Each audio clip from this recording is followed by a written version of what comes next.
So this is a follow-up to my previous trade paperback haul from Target, except these are books I gotten from the second half of 2024. Again, I don't buy trade paperbacks that often, but I still feel like it's a great way to enjoy comics. It's a great way to share comics, and if we can even help a little bit by featuring them on my channel, so be it. So these are the stack of books we'll be talking about today. But a quick peek behind the curtain, I actually recorded everything in one go and just had such a long video, extra footage, that I broke it up into 2 parts. So we're gonna do a little time traveling, and you're gonna go see my past self talk about these great group of books. So let's get into it.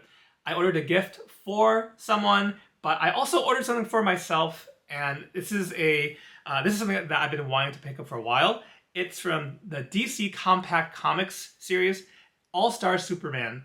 And these are fantastic. I've seen them at my local comic book store where have all the different key characters and not always the most popular storylines, but I think storylines where it's easy for new readers to jump in on. At a price of $9.99 for the book, All-Star Superman, this is all 12 issues in a compact format. They're better for small hands, so I'm thinking, I did have my son kind of flip through this. This is much more closer to like manga size, although a little bit bigger. And I did mention $9.99 actually at InStockTrades.com. It's even cheaper. It was like 38% or 40% off on top of that. So if there's any other of the compact series that you're looking for, I think like Batman Hush is one, Wonder Woman, Earth One, and various others. They're adding more and more to that line. If you don't need it, I mean, the other way to go would be like the hardcover artist edition, which is like seemingly 3 times the size of this. You could do that too, but I wanted to pick up this for the format in particular, and also I only own All-Star Superman digitally, and I thought too, with James Gunn citing this work in particular having a large influence on his upcoming Superman movie, it was worth a reread. And this is definitely one that I would get in the hands of someone who might feel that there are no good Superman stories. I mean, that's often a sentiment you come across on the internet. All-Star Superman is one of my favorites. If this is lent out and someone likes it so much, forgets to give it back to me, I'm not out that much money. I can just buy another one, and that's okay too. If this thing gets banged up to hell because my kids just are rough and turn the pages too hard, I'm also not too worried about that. I think those are some side benefits of these affordable compact comics. So All-Star Superman, DC Compact Series, go check it out. This one comes from everyone's favorite auction site, eBay. It is the official handbook of the Marvel Universe, Volume 10. Guys, my first trade paperback was one of the volumes of this book.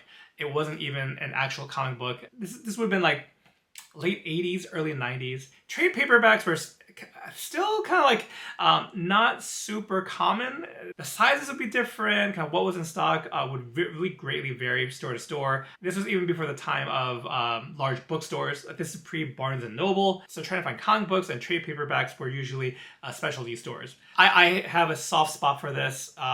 Little story time is one of my earliest exposure to Marvel superheroes in particular is when one of our family friends was babysitting me and my sister, and he brought one of these volumes. What is going on here is, I believe, Mark Gruenwald. It was a pretty big project to undertake. So they tried to cover all the major and as many minor characters as they could. All this really nerdy, geeky stuff that I loved in discovering this world. Like, it just seemed so fleshed out in the pages of the official handbook. And on top of that, you'd get some really obscure characters. I think the art often comes from books from the 70s and early 80s. So there's some very classic vintage appeal to these volumes, to me at least. So I think it was probably like a year or two after seeing this from the babysitter that I picked up maybe like volume 2 or volume 3 from the comic book store. And slowly but surely over time, up to a month or 2 ago, I finally put together a complete collection of these trade paperbacks of the official handbook, because these came out as floppy comic books too. If you see in the back cover here, this one features these 2 issues. In particular, it's called The Book of the Dead. So these, if you were to take a closer look at this and see how many of these characters are still actually dead, there aren't that many. I mean, arguably, you can say Captain Marvel, the original Captain Marvel, Marvel. He's one of the few that stayed dead. Otherwise, it's been a bit of a revolving door in both the Marvel and DC universe. But guys, this is the kind of stuff that makes me giddy. And I like completing runs of things, especially one that was very crucial to the beginning of my comic book journey. So if you've never seen the official handbook of the Marvel Universe, and there's also, I guess, like a little like additional quest would be there's the update of the handbook that happened in the 90s, but that's kind of a different beast altogether. There might be an omnibus of that, so maybe in the future you'll see me pick one of those up. Anyway, let's keep going. This next one comes from my buddy Chris, also known as Cheddar Comics on Instagram, who does a live sales show twice a week unless holidays or things come up. Go check him out, Cheddar Comics on Instagram. We'll have a link below. I've gotten many comics from him, and one book I had picked up not too long ago was this Marvel Masterworks collection of Amazing Spider-Man. This is Volume 1, features Amazing Spider-Man number 1 through 10. And Amazing Fantasy number 15, of course, by Stan Lee and Steve Ditko. Just a classic run. And this was a bit of a tricky one as to where I would point people to and where to start. I started randomly, just I think, in Amazing Spider-Man, mid-storyline. But given my personality, whatever questions came up, I would dig around, pick up back issues, and try to piece it together. That's kind of what he had to do pre-internet days as a comic book fan. All that being said, the original Spider-Man, I just find the original covers, the original art charming. Again, my son, who he's 11, I'll talk about him a lot because while I try to get him into the stuff I like, I also am very aware that if I try to push too hard, the opposite will happen. So sometimes I'll just leave things on the not the bookshelf, on the coffee table or on the side table, and he'll pick it up and read it. So I think his main thing about reading some of these older books is they're really wordy. And he's right. There's just tons of exposition. But that being said, there's something that I really wanted to have in my collection with the art, the Steve Ditko art. I just like how they feature the original covers here on the back. Granted, that's only 9 of the covers, but still really cool. So we're down to the last 2 books I want to share with you today, and these came from a local yard sale. This was actually listed as an estate sale on Facebook Marketplace. It was not an estate sale, which was a little disappointing, and in general, I think the seller was asking too much for both the comics. All that being said, I found 2 trade paperbacks that I was able to negotiate for a decent price, and the older of the 2 is this guy here, The Punisher. This is Circle of Blood. It collects Punisher, the first Punisher limited series, issues 1 through 5.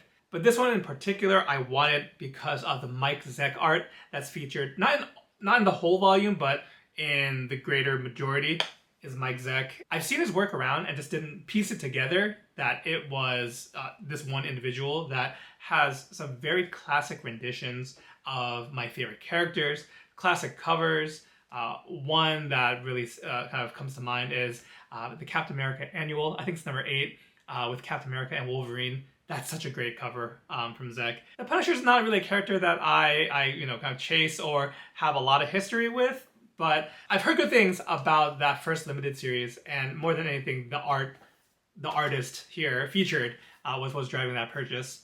And the second book I got from that sale was something much more recent. It's Anthony Bourdain's Get Jiro, so R.I.P. Anthony Bourdain. I'm a huge foodie. I love to cook, and was a big fan of Anthony Bourdain's No Reservations. I don't know why, being such a big fan of Bourdain, I don't know why I didn't pick this up sooner, but this is the hardcover too. So I've actually not read either one yet, and I picked these up probably back in August. I think it's one of those things where it was on my radar, but because it's not the regular superhero fare that I read, it probably got lost in the shuffle. This one was published under the Vertigo imprint from DC, believe it or not. And also, although Anthony Bourdain passed already, a few years ago, when I saw this, it kind of jumped out. It's also a very striking cover. So look forward to reading this. And I'm sure appropriately so, this will add a little variety, the flavor of things I'm reading. And the haul today covered a lot of comic history, all the way back to the Bronze Age with early Spider-Man to modern day of All-Star Superman and some other goodies. So let me know in the comments, what's your favorite? What have you read? What have you enjoyed? Or just let me know what you've been enjoying in general. Always love to hear recommendations from you guys. And just a friendly reminder that I'm over on Instagram as Old Stuff Is Cool. If you want some bonus content, something a little bit different, but still comic related, please follow me over there. And if you like this video, don't forget to like, share, and subscribe. But thank you guys so much for tuning in today, and I hope to catch you in the next one. Take care.